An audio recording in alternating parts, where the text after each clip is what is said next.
नमस्कार. प्रश्न तुमचे, उत्तर माझे. मन शांत कसं ठेवायचं बरं? सांगते. खालील गोष्टी आपण फॉलो करायच्या आहेत. ते म्हणजे डायरी लिहायची आहे. आठवड्याभराची टू डू लिस्ट बनवायची आहे. रात्रीचं चिंतन, श्वासांवर लक्ष, राग आटोक्यात आणि कृतज्ञता व्यक्त करायची. सर्वात महत्त्वाची गोष्ट शेवटी सांगते. नक्की पहा.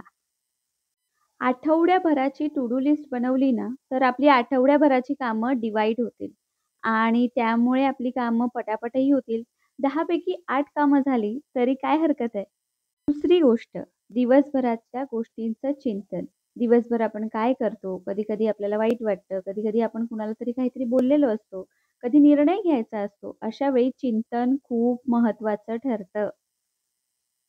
तिसरी गोष्ट, डायरी लिहिणे. डायरी लिहिणे या विषयावर मी अगदी तासभर सुद्धा बोलू शकते बरं. डायरी म्हणजे माझ्या जिव्हाळ्याचा विषय. डायरी लिहिल्यामुळे काय होतं, आपल्या मनातल्या ज्या भावना असतात, ज्या साचलेल्या असतात, आपल्या मेंदूमध्ये सतत विचारांचं क्लटर चालू असतं. लिहिल्यामुळे त्या गोष्टी क्लिअर होतात. आपल्या विचारांना एक दिशा मिळते, क्लॅरिटी मिळते आणि त्यामुळे आपल्याला निर्णय घेणं सुद्धा सोपं जातं. त्यामुळे डायरी आपण लिहिलीच पाहिजे. तुम्ही सर्व लिहिणार ना?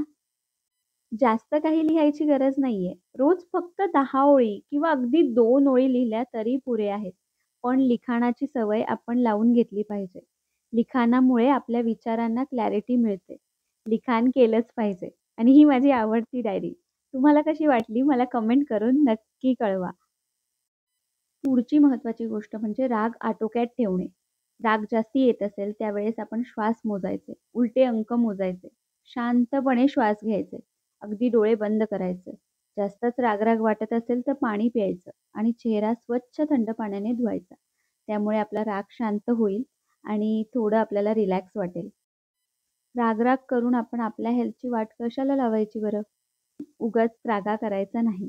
शांत राहायचं आणि श्वासांवर नियंत्रण मिळवायचं. मग राग आपोआप कमी होईल.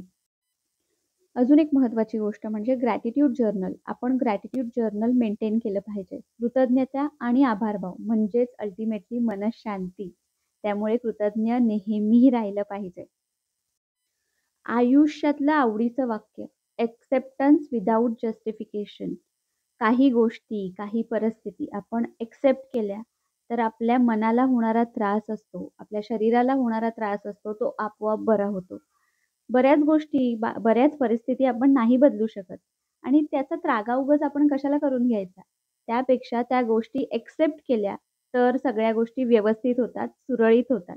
त्यामुळे ही एक्सेप्टन्सची ताकद आपण जाणून घेतली पाहिजे.